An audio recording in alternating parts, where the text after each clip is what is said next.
제가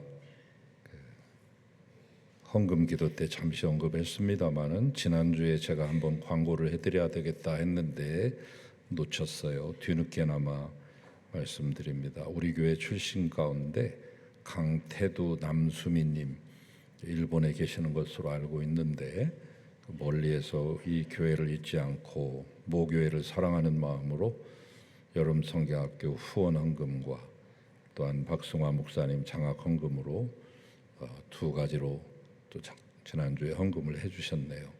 아주 풍성하게 많이 이렇게 보내주셨어요.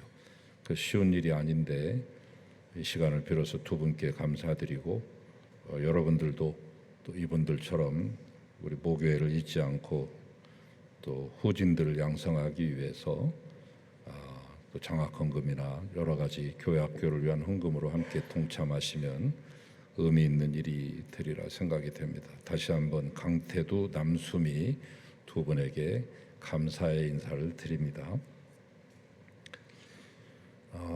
이제는 이제 코로나 때문에 좀 덜해졌습니다만은 한때 그런 때가 있었습니다. 교회에 프로그램이 참 많은 때가 있었습니다. 차고 넘쳤죠. 우리가 일제 때는 제가 말씀드리지 않겠습니다만은 해방 이후에 이제 유교를 거치면서 이 황무하고 황폐하고 황량해진 이 터전에서 우리가 다시금 살아나야 되겠다라고 하는 강한 생존 욕구, 본능과 더불어서 강한 영적인 갈망이 일어나기 시작해서 부흥회가 그때는 많이 성행했습니다. 5, 60년대. 6, 7, 80년대 넘어가면서부터는 이제 성경 공부 이런 형태들이 많이 들어오기 시작했어요.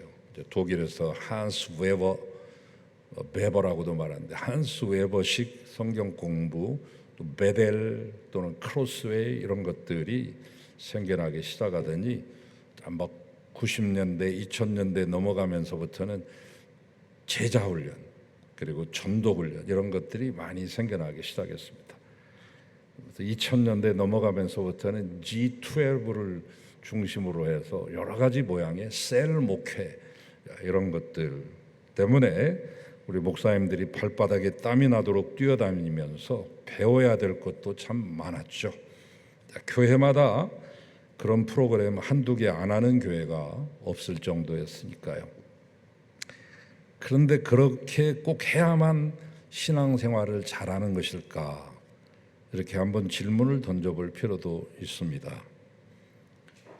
초대교회에 그런 프로그램들이 있었나요? 한국의 초대교회는 어땠습니까? 그때는 예배밖에 없었습니다. 그런데 그 예배만으로도 충분히 그리스도를 만났고 인격과 삶이 변화됐습니다. 불과 1%도 미치지 못했던 그 적은 숫자를 가지고 온갖 박해가 난무하는 그 사회 속에서 그것들을 이겨내며 신앙인답게 살았고 도리어 세상을 변화시키고 변혁시켰던 변화의 주체가 되었죠. 오늘 한국 교회는 이제 미국과 영국 등지에서 수입되는 수많은 그런 프로그램들, 영성 훈련들, 경배와 찬양의 많은 형태들, 그 수많은 제자 훈련을 실시했으므로 해도 어째서 매스미디어를 통해서 교회를 질책하고 탓하고 욕하는 소리가 들려오는 것일까요? 저는 프로그램이나 훈련이 불필요하다는 말씀을 드리려고 하는 건 아닙니다. 꼭 필요한 것은 해야지요. 그러나 무엇이 우선인지를 알고 행해야 됩니다. 우리는 진지하게 물어야 됩니다. 정말 우리 신자들에게 필요한 것이 무엇일까? 단연코 하나님 만나는 예배입니다. 교제도 예배가 선행돼야 되고 봉사도 예배를 거쳐야 되고 선교도 예배하지 않고 파송된 선교사는 힘이 없는 것이고 또 교육도 마찬가지죠. 제가 지금껏 올해 들어서 이것을 강조해 왔습니다마는 중요한 건 뭐냐? 하나님 만나는 예배죠. 이사야는 하나님의 성전에 올라가서 기도합니다. 우시아가 죽던 해, 우시아는 이사야의 친척입니다. 그러므로 이 이사야도 왕족 출신인 거예요. 왕을 친척으로 뒀다고 하는 것은 대단한 뒷배경이고 백인데 자기의 그 배경의 줄이 딱 끊어졌습니다. 인간적인 인맥과 이런 연줄이 끊어지는 바로 그때 하나님의 성전에 들어가서 하나님을 만나게 되는 거죠. 하나님의 보좌를 보고 즉석에서 자신의 더러움을 깨닫고 화로다 나여 망하게 되었도다 이렇게 탄식할 때 들려오는 음성, 내가 누구를 보내며 누가 우리를 위해 갈고, 이때 그 자리에서 즉석에서 나온 이사야의 대답, 제가 여기 있습니다. 저를 보내소서. 하나님의 소명을 받아 선지자가 됩니다. 바로 그 자리 즉석에서 단 한 번 하나님 만난 것으로 인생이 뒤바뀝니다. 하나님 만나는 예배가 그렇게 중요합니다. 여러분, 왜 예배를 드리십니까? 단순히 결석하지 않기 위해서, 내 자리가 채워지게 하기 위해서, 또는 은혜로운 예배 분위기에 도취되어 감격에 빠지시려고? 찬송은 왜 부르십니까? 찬송은 은혜 받으려고요? 마음껏 불러서 카타르시스를 느끼며 여러분의 마음이 사이다처럼 시원해지기 위해서? 그렇다면 노래방에 가서 실컷 노래를 부르며 스트레스를 푸는 사람과의 차이점은 무엇입니까?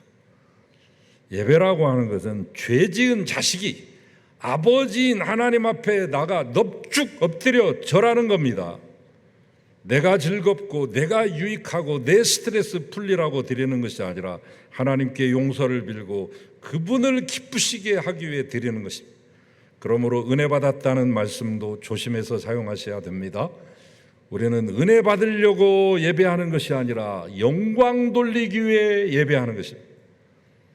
우리가 스스로 생각하기에도 참 이번 예배는 잘 드렸다 생각해도 하나님이 받지 않으시는 잘못된 예배가 있고, 우리가 어떻게 힘들게 드렸지만 하나님이 기뻐하시는 예배도 있습니다. 솔로몬의 1000번제를 드린 후에 하나님의 임재를 체험하고 전무후무한 지혜의 복을 받죠. 엘리야가 갈멜산에서 제단을 쌓았을 때 하나님은 그에게 불로서 응답하시며 3년 반 동안 지속되었던 가뭄을 그치게 하시고 마침내 비를 내려주십니다. 여러분, 솔로몬의 1000번제라 엘리야의 제단은 결코 쉽고 재미나고 즐거운 것이 아니었습니다. 부단한 끈기가 필요한 것이었으며 마침내 목숨까지 내걸어야만 했던 예배였습니다. 우리는 수많은 예배를 드립니다. 여러분 못지않게 저도 예배를 많이 드리는 편이죠. 태어나면서부터 예배 드렸으니까 많이 드린 거 아닙니까? 뒤늦게 20대, 30대, 아니 50대 때 주님 만나서 예배 드리기 시작해도 평생에 드리는 예배만 3, 40년 아니겠습니까? 주일 낮 예배, 새벽 예배, 금요 예배, 가정 예배, 구역 예배, 우리가 하나님 앞에서 살아가는 삶이 다 예배인 셈입니다. 그렇지만 특별히 모든 성도가 함께 모여 드리는 공예배를 빼놓고 예배를 생각할 수 없습니다. 이 공예배를 위해 주님이 명하신 날이 따로 하나 있으니 그 날이 바로 주일입니다. 주일을 바로 지키지 못하면 예배를 바로 드린다 할 수 없을 것입니다. 그러므로 여러분, 주일 예배를 대단히 중히 여기셔야만 합니다. 예배라고 하는 것은 하나님께 나아가서 그분을 만나는 것이 예배입니다.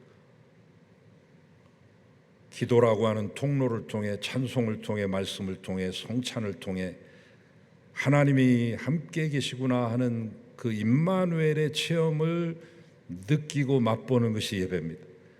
하나님은 영이시기 때문에 우리의 육신의 눈으로는 뵐 수 없지만 성도가 예배할 때 거기 와 계신다고 약속하셨으니 지금 이 시간에도 틀림없이 여기에 계십니다.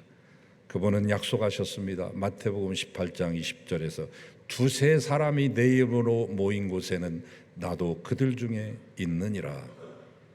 지금 여기서 우리의 찬송을 받으시며 지금 여기서 우리의 기도를 드리시며 우리와 함께 하신다는 것을 믿으시기를 축원합니다.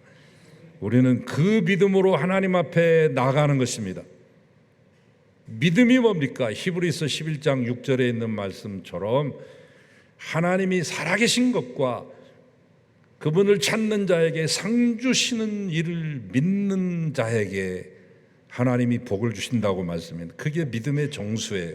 하나님을 찾고 만나서 그분이 반드시 우리에게 상급을 주시고 복 주시는 이심을 믿고 나가는 이 마음 자세가 하나님을 기쁘시게 하는 믿음이요 예배다고 말씀했습니다. 그런데 우리의 조상 아담과 하와가 죄를 지은 후에 자꾸 피해 다니기 시작합니다. 낯을 보기를 싫어했습니다. 낯을 피해서 나무 뒤에도 숨고 부끄러움을 가리기 위해서 큰 나뭇잎을 몸에다도 가리웠지만 자신을 짓고 생명과 모든 좋은 것을 주시는 하나님을 자꾸 벗어나려고 하는 존재가 되었습니다. 이것이 바로 불행의 원인입니다. 예배를 드린다고 하면서도 하나님은 밀어내고 어느덧 사람이 중심이 됩니다. 목사가 중심이 되고 어느 교회 가면 찬양팀이 중심이 되고 자기 도취에 빠지기 쉽습니다. 자신들의 편리와 취향을 따라 예배를 드립니다. 엑스타시와 판타지를 즐기고 그것을 은혜라고 착각합니다. 하나님은 아랑곳하지 않고 저만 기뻐하다 갑니다. 그 결과로 예배는 드리지만 열매가 없습니다. 무성한 무화과 나무처럼 대단히 있는 것 같은데 열매가 없습니다. 호주와 뉴욕에서 가장 인기가 있었던 가장 영향력인 집단이 어느 곳이었느냐 하면 힐송 처치였습니다. 호주에 본부가 있고 뉴욕에 지사가 있는 격인데 지사인 뉴욕이 호주를 뺨칠 정도로 수만 명의 사람들이 모여서 엄청난 이 밴드를 결성해가지고 최고의 보컬리스트들을 앞에 세워가지고 체육관 같은 곳에 수만 명을 다 모집해놓고 그들과 함께 처음부터 끝까지 손들고 찬양하는 것이 그들의 집회요 예배인데 타락했습니다. 지도자들이 타락했습니다. 사람 중심, 자기 중심, 자기가 기쁘게 하려고 하다 보니까 타락했습니다. 국내 대형 찬양 집회를 이끌었던 수많은 리더들 이름만 대면하는 굵직굵직한 리더들도 타락했습니다. 왜? 하나님 중심의 예배나 찬양이 아니었기 때문입니다. 그들의 본심은 거기에 있지 않았기 때문에 사람들을 끌어모아 인기를 모으고 인기를 통하여서 돈을 축적하고 성도들의 그 피땀 어린 그 돈을 가지고서 사치하고 여러분 열매가 증명하는 거예요. 열매가 여호와 하나님은 우리와 깊은 사랑의 친밀한 교제를 나누시고자 하시는 사랑의 하나님이시오 동행하기를 기뻐하시는 임마누엘이시며 우리의 삶의 정황을 따라 우리를 인도하시는 다정다감한 아버지이십니다.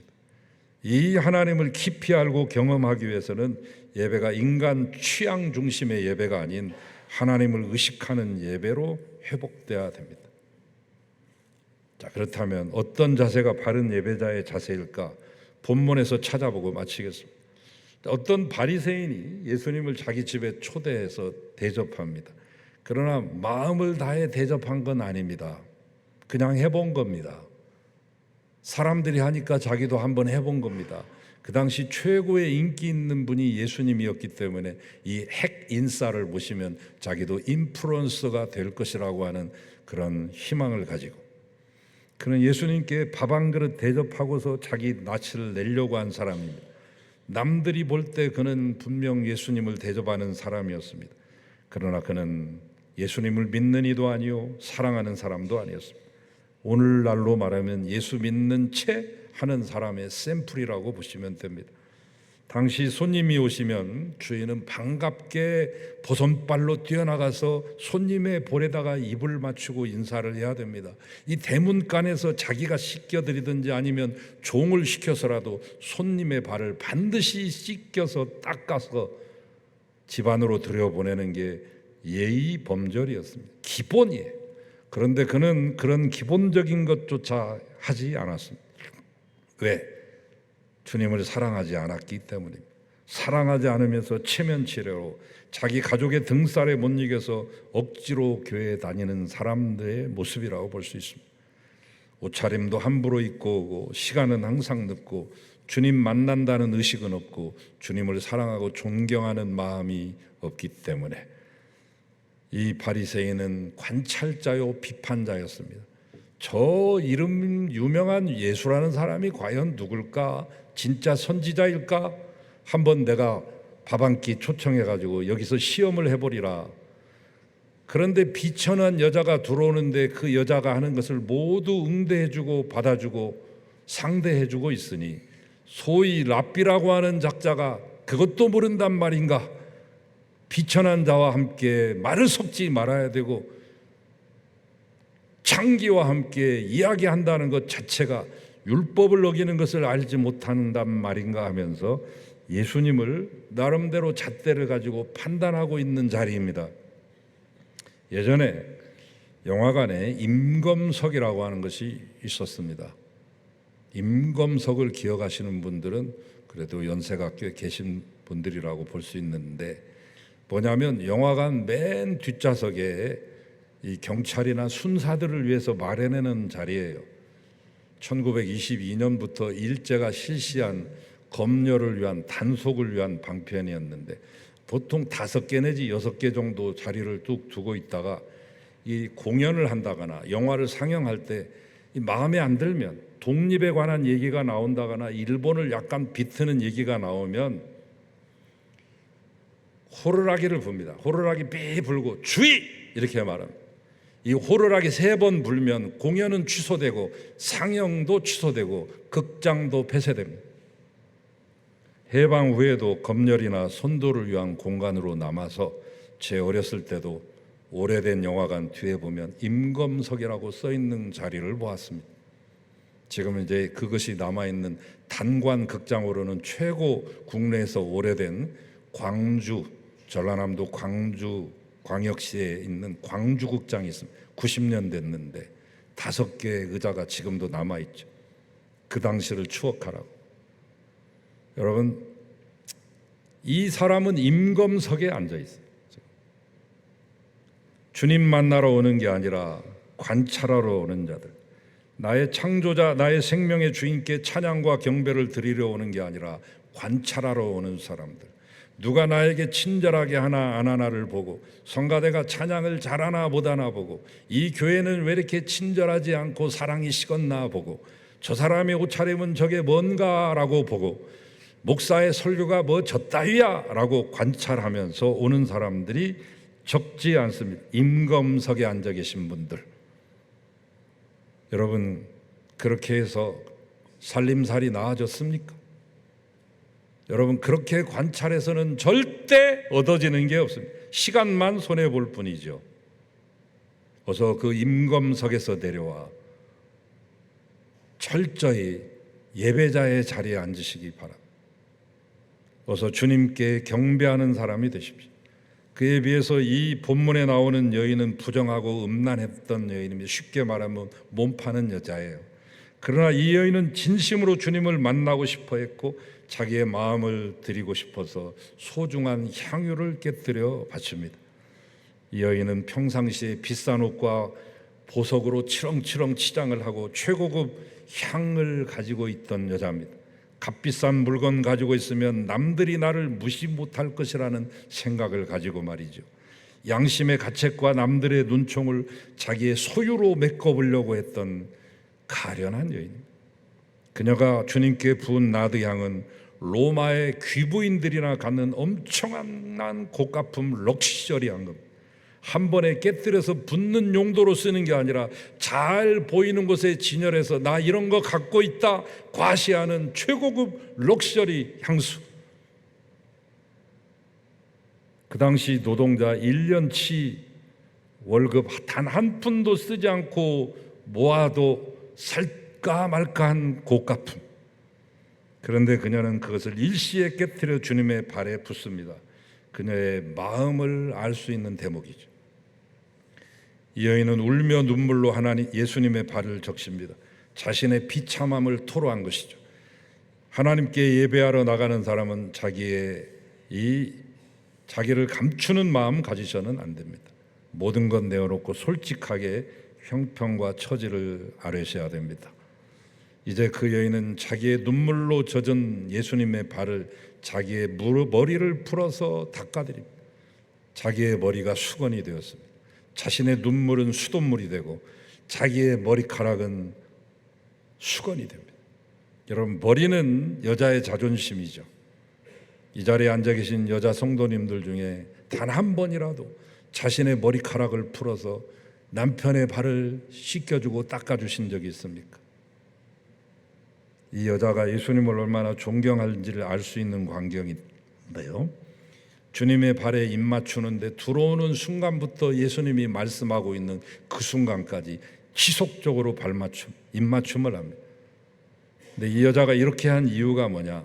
죄를 사해 주신 것에 대한 감사요, 자기의 생명의 주인이시고 하나님이시라는 것을 믿고 할 수 있는 최대의 경배를 드리기 위해서였을 겁니다. 이것이 참 예배자의 모습입니다. 이 여인이 보여준 그 모습이 눈물로 발을 적시고 머릿결 풀어서 발을 닦으며 입 맞추기를 그치지 아니하고 자신이 가지고 있던 최고의 것을 가지고 최고의 헌신을 하는 그 모습. 여러분, 예배 때마다 하나님을 만나십시다. 믿음과 감사로 그분을 뵙시다. 마음을 꿇고 경배합시다. 마음 열어 사랑 고백하며 찬양합시다. 귀를 열어 주시는 말씀 받으시고 순종하기 위해 최선을 다하십시다. 부디 예배가 회복됨으로 삶이 바르고 행복하게 회복되는 여러분들 모두 되시기를 주의 이름으로 축원합니다. 예배 때마다 그분을 만납시다. 주님, 꼭 그렇게 살 수 있도록 도와주시옵소서. 힘을 주시옵소서. 예수님 이름으로 기도하나이다. 아멘.